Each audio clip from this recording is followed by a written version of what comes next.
Continuamos en lo cotidiano y ya está aquí nuestro invitado de lujo, el presidente del Tribunal Superior de Justicia del Estado de Zacatecas, el mero del Poder Judicial en el Estado. Qué gusto. Bienvenido. Hola, muchas gracias. Qué gusto. Licenciado Carlos Villegas, que vamos a hablar hoy de un tema que ya lo comentaba el doctor Ricardo Olivares, que era el asunto de la reforma al Poder Judicial. ¿Por qué sí o por qué no? Bueno, ¿por qué no? ¿Por qué no? Sí. A ver, primero, ¿estás a favor o en contra? Evidentemente, como Poder Judicial, en contra de la reforma en los términos que se está planteando. Por supuesto que puede haber matices, claro, hay cosas cambios que se pueden perfeccionar. Por supuesto que el Poder Judicial requiere de algunos ajustes, de algunos cambios, pero no en los términos que se están planteando, no de la forma en que se está realizando, sobre todo porque la base para ello ha sido denostaciones genéricas de los poderes judiciales. Y me parece que cada poder judicial tendrá que analizarse y estudiarse, porque dentro de todo este catálogo o de todo este grupo hay, por supuesto, buenos y malos. Así como peores, buenos funcionarios públicos, claro, y malos funcionarios públicos. Pero me parece que aplicar reglas generales a la excepción, eso es lo complicado en esto.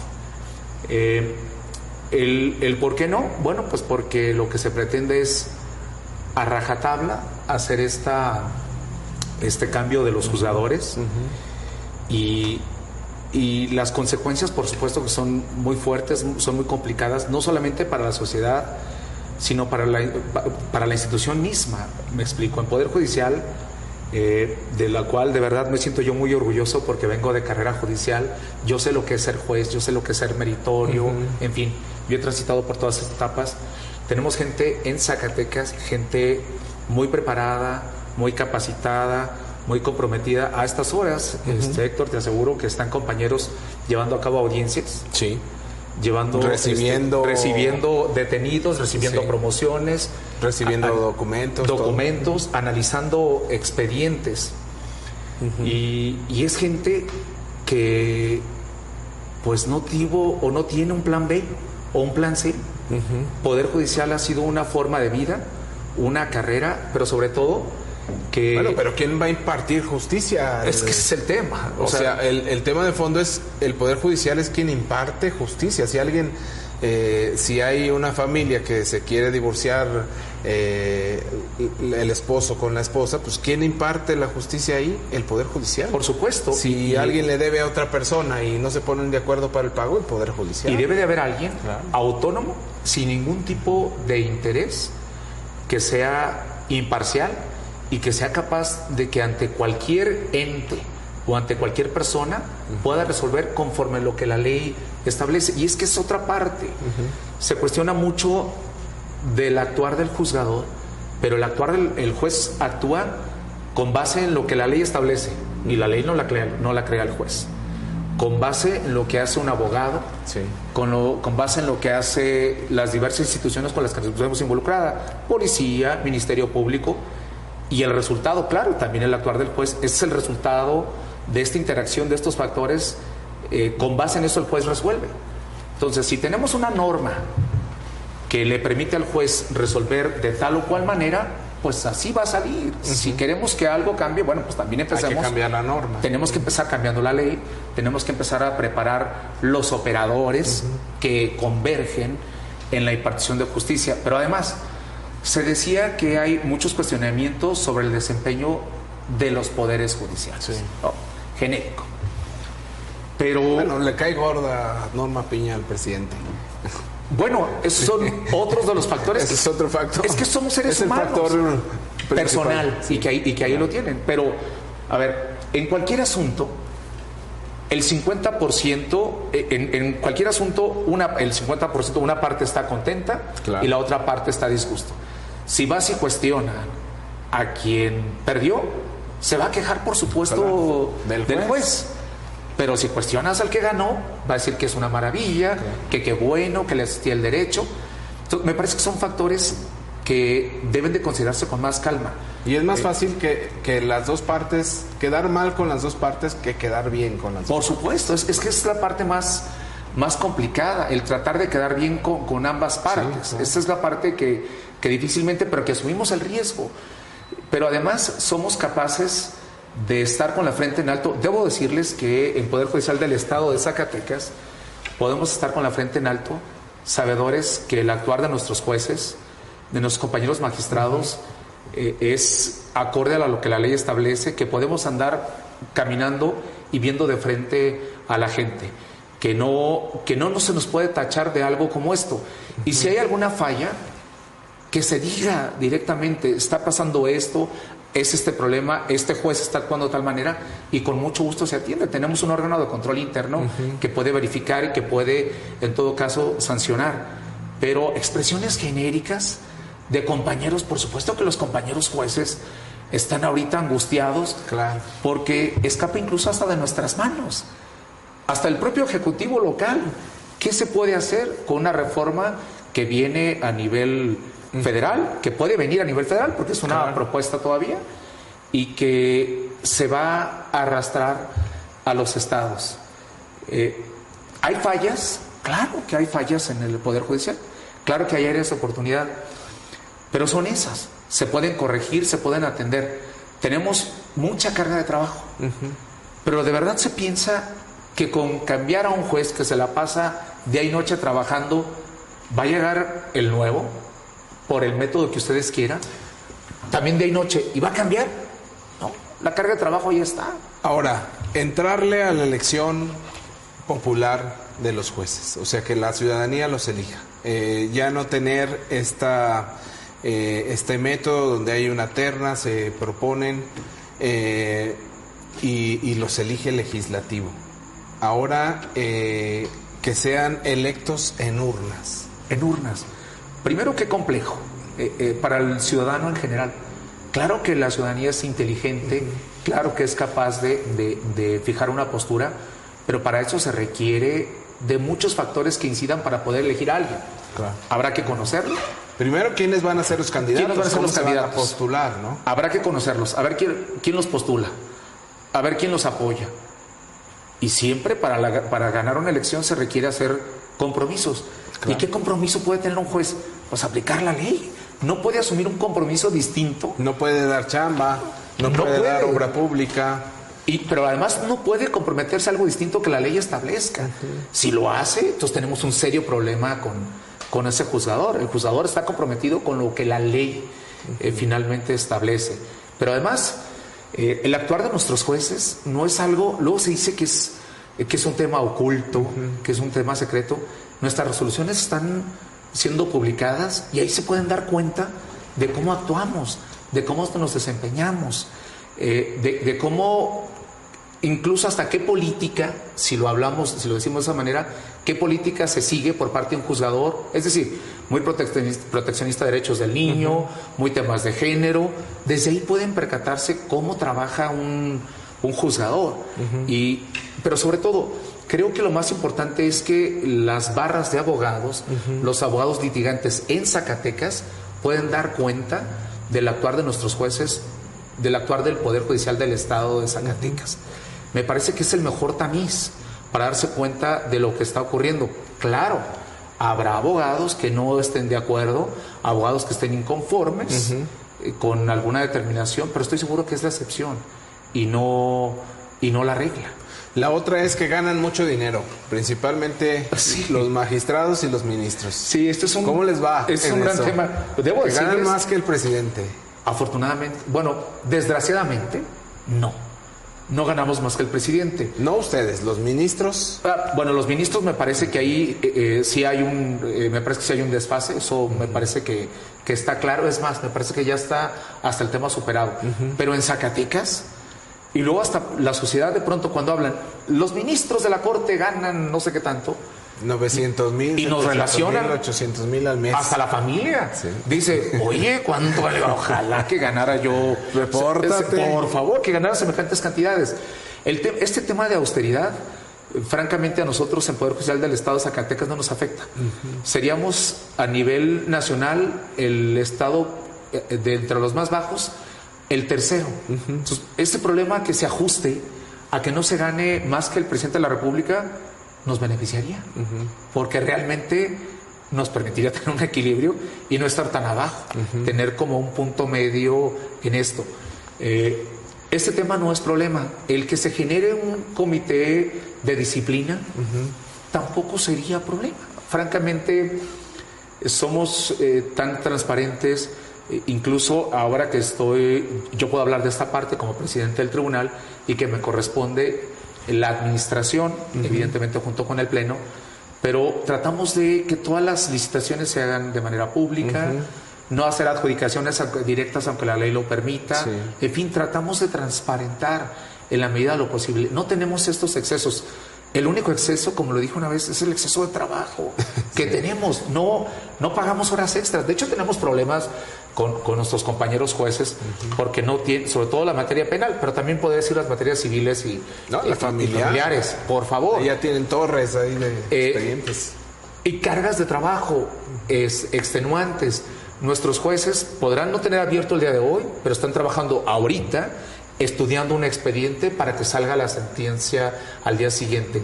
Prácticamente por año, nuestros jueces por cada juzgado están recibiendo alrededor de 1000 expedientes, más los que se van acumulando que no alcanzan a salir. Y muchos no alcanzan a salir, porque las partes tienen el derecho a impugnar sus determinaciones, a recurrirlos, a objetarlos, a quejarse de lo que el juez realiza y acudir a otra instancia o acudir al juicio de amparo. Y esto provoca el retardo. Pero esto es lo que tenemos. Si este recurso que se pretende invertir evidentemente va a impactar en las finanzas nacionales y estatales, esta modificación, este proceso que se quiere hacer, si este recurso se utilizara para fortalecer al Poder Judicial, para tener a más jueces, para tener más secretarios, para tener más salas de audiencias para poder llevar a cabo, porque tenemos pocos espacios. Podemos tener suficiencia de jueces. Yo conozco ahí los juzgados de aquí de la capital. Sí. Por lo menos tengan donde poner los expedientes. Mínimo.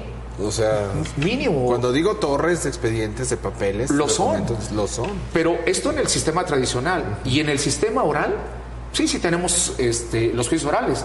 Pero si no tenemos espacios, salas de audiencias para llevar a cabo las mismas, pues nos empezamos a colapsar y empezamos a prolongar el agendamiento de audiencias. En ocasiones los jueces trabajamos dobles turnos. En la mañana trabaja un grupo y en la noche otro tanto. Para terminar 10, 11 de la noche para agendar audiencias, para tener todo el día saturado. Y de alguna manera estamos carreando. Oiga, formalismos, evitémoslo rápido, a la sustancia, de qué se trata, en fin. Y luego podemos caer en el error de que se vuelva todo tan mecánico que se pierda la sustancia. Pero tenemos el compromiso de, con poco, hacer mucho. Y en verdad el Poder Judicial, el hablar desde adentro del Poder Judicial, luego se pierde de alguna manera la objetividad. Pero hemos sido evaluados por organismos internacionales que no guardan ninguna relación con nosotros. Y nos han calificado en materia civil y penal de los mejores en el segundo lugar. Y en tema de percepción, que es un tema tan subjetivo y delicado, también en los primeros 3 lugares. Somos un Poder Judicial eficiente, preparado, comprometido con nuestra institución y la función que desempeñamos. Por eso luego el que nos cataloguen a todos de manera genérica, que nos digan, es que todos son... yo creo que es necesario ver cada caso en particular y prestarle atención a ese caso. Ahora, entiendo que en el caso específico de Zacatecas sí se requiere un cambio, una modificación para eficientar, para que haya más salas, para que haya más jueces, para que haya incluso más personal, por supuesto, que le den demanda.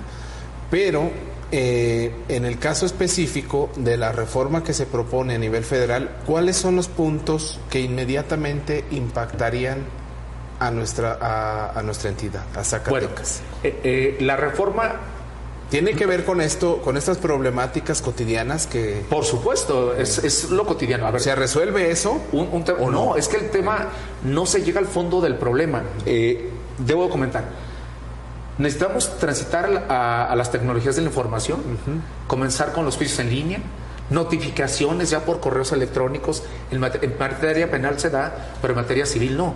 Juicios en línea. Tenemos que movernos a eso, pero requerimos infraestructura, equipamiento, en fin. Bueno, volviendo a la pregunta, al tema de la reforma. Bueno, lo que se pretende es, con estos cambios de los titulares, se supone que es solucionar el problema de raíz. Pero el problema no se soluciona cambiando los titulares, no se soluciona cambiando a los magistrados, no se soluciona cambiando a los jueces. Existe la carga de trabajo. Si no tenemos mayor personal, es como conducir un vehículo, un bochito, y poner a Checo Pérez y esperar que Checo Pérez con ese bochito gane todo. Es que es imposible. Si no gana con el Red Bull que trae. Bueno, ha ganado, pero es que es así, es que es complicado. Pero además, los mecanismos que se utilizan sumamente complicados para los procesos de elección. Vienen dos etapas. Una que dice que en 2025 en realidad impactará a Poder Judicial Federal, pero se va a replicar en los estados en 2027. Ya quiero ver a los gobernadores de Morena, que son mayoría en los estados, pues rápido, intentando quedar bien con la presidenta, con la federación, intentando modificar los poderes estatales. Es que qué complicado llegar a ese punto y la situación de riesgo que se coloca. Si de por sí estamos tardados, no quiero pensar en el proceso de cambio de titulares, en lo que todos conocen los expedientes, porque habrá que conocerlos y estudiarlos. Siempre, generalmente, cuando cambiamos jueces en los juzgados, hay un periodo de adaptación de unos 2 meses. Está trabajando, pero para que conozcan bien el expediente, unos 2 meses. Entonces, alguien que llegue de cero, que no haya sido juzgador, que apenas quiera conocer o entenderle de qué se trata, entender la problemática, notificar a las partes por si hay alguien que quiera impugnar a ese juez y decir, es imparcial, lo recuso, o que se excuse. Todo lo que se va a tardar este proceso, lejos de avanzar, vamos a generar una dilación realmente importante. Me parece que son de los temas que necesariamente se tienen que cuidar. Ahora, está ya un paro nacional de trabajadores del Poder Judicial de la Federación, indefinido, respaldado por la presidenta del Poder Judicial. ¿Esto qué efectos va a tener en la justicia de México y en Zacatecas? Es que necesariamente nos impacta. Las partes, podemos nosotros continuar trabajando normalmente, pero cuando interponen un recurso, el recurso no va a avanzar, va a quedar en pausa mientras que el Poder Judicial Federal regresa no se reactive. Muchos temas se han cuestionado sobre por qué la base trabajadora se inconforma. Es que no tenemos nosotros en Poder Judicial Local, no tenemos esto, quisiéramos tenerlo. Sí. Luego se dice que sangramos por la herida. No tenemos fideicomisos, no tenemos ningún tipo de fondo donde echar mano.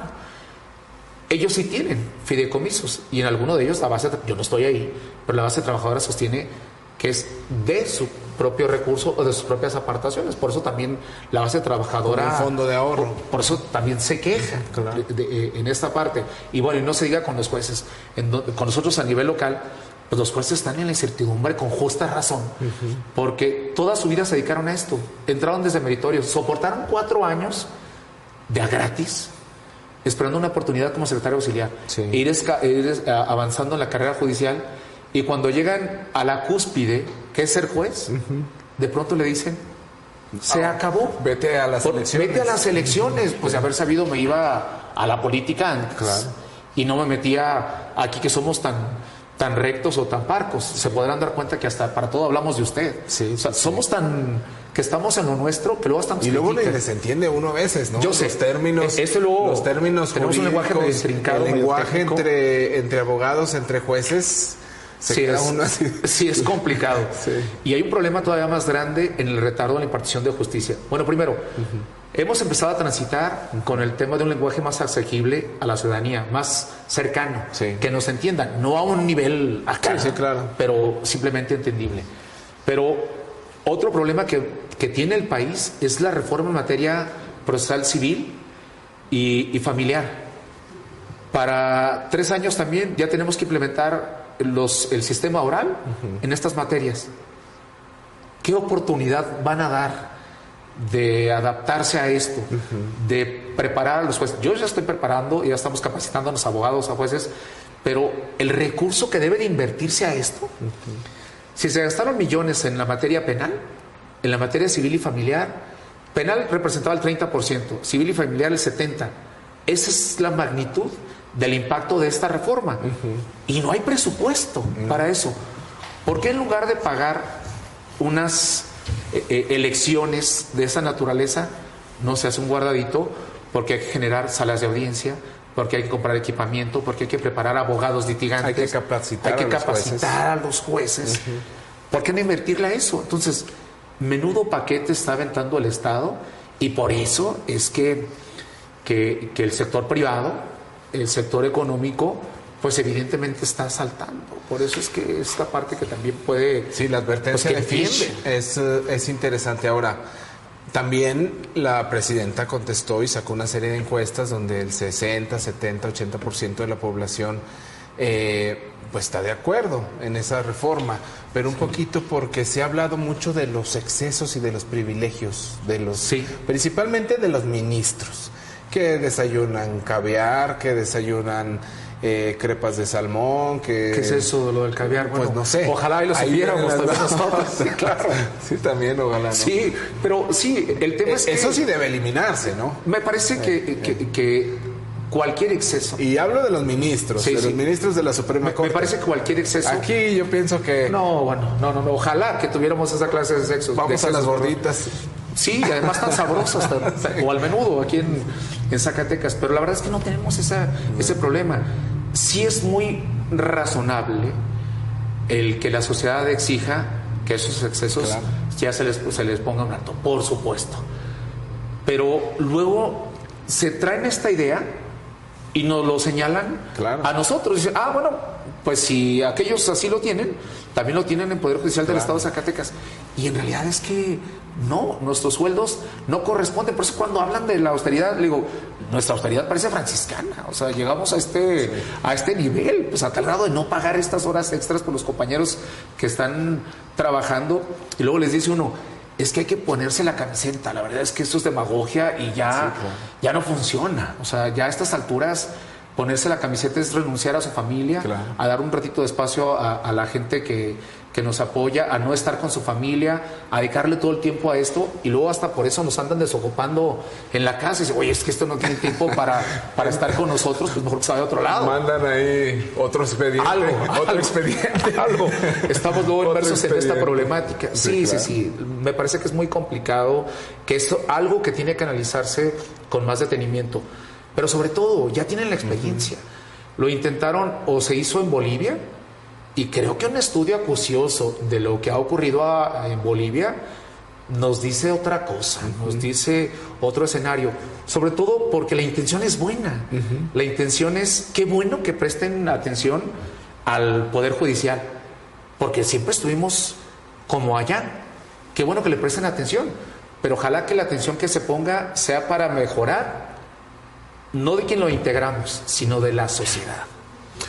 Ahora, licenciado, entonces desde Zacatecas el Poder Judicial dice no a esa no reforma. En esos términos. No en esos términos. Sí requerimos cambios, por supuesto. Tenemos que transitar a la justicia digital, tenemos que acelerar nuestros procedimientos, tenemos que cambiar, porque la sociedad requiere que seamos, pues que le demos vida a justicia pronta y expedita. Pero no es falta de cariño. Como dice la canción, te quiero con el alma, pero ¿cómo le hago? ¿Cómo le avanzo si no tengo los insumos y los requerimientos? Incluso... Ni el tiempo. Por supuesto. Incluso cuando se pide más presupuesto, si quieren hasta tomar la batuta de la administración, hombre, pues adelante. Lo importante es que se hagan las cosas bien.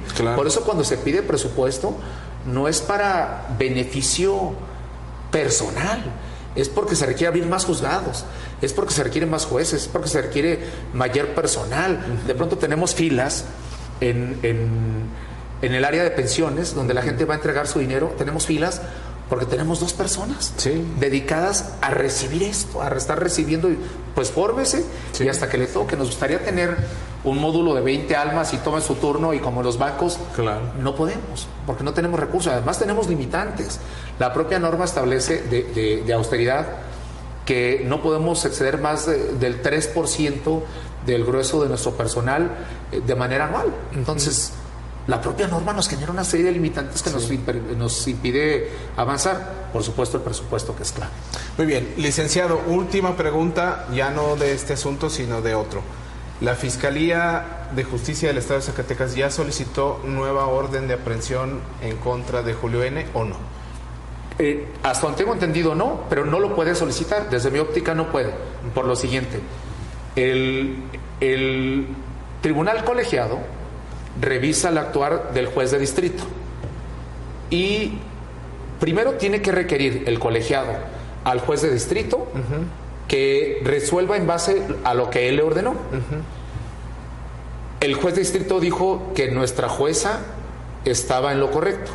Entonces, él tiene que actuar, mandar la información o requerir a nuestra jueza para que deje sin efecto esta orden, por lo pronto. Que eso todavía no ocurre. En nuestro estado, a mí no me han notificado que haya cambiado la situación. Hasta ahorita sigue vigente este mandamiento de captura. La anterior. La anterior, hasta ahorita. La primera, para nosotros no hemos recibido notificación en sentido contrario. Se ha tenido noticia por los medios, pero hasta ahorita oficialmente no hemos tenido noticia de ningún requerimiento que dejemos sin efecto, y que esto permita a la Fiscalía hacer esta solicitud. Porque de lo contrario, ¿cómo podría pedirme una solicitud cuando todavía está vigente un mandamiento de captura? Entonces, el proceso es que les notifiquen. El colegiado le notifica al de distrito, y el de distrito, en acatamiento a lo que dijo el colegiado, nos requiere a nosotros, Poder Judicial Local, para que dejemos sin efecto. Ahí queda sin efecto. Así es. Entonces sí, podrá solicitar otra vez, si lo estima conveniente, si tiene los suficientes elementos, mandamiento de captura. Y ustedes la emiten con base en los elementos que les presentan. Lo que presenta la Fiscalía, no más. Si la Fiscalía nos dice, ¿es un servidor público? Bueno, vamos a analizar que tenga fuero. Si no nos dice que es servidor público, no podemos analizar si tiene fuero o no, y nos dará todos los elementos para poder establecer el hecho delictivo que se le pudiera atribuir, y también que él pueda ser el probable responsable. Y lo tenemos que analizar así, en esos términos.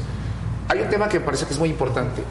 La sociedad debe de cuidar, todas, incluyendo a los que están o no en el poder, de tener un poder judicial fortalecido. Porque hoy estamos y mañana ya no podemos estar.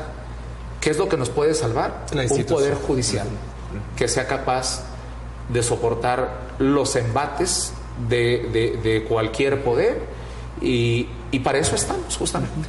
Muy bien. Para defender. Licenciado, bienvenido siempre a Lo Cotidiano. Ya saben que aquí es su casa. Qué gusto. Y vamos a ver cómo se resuelve esto.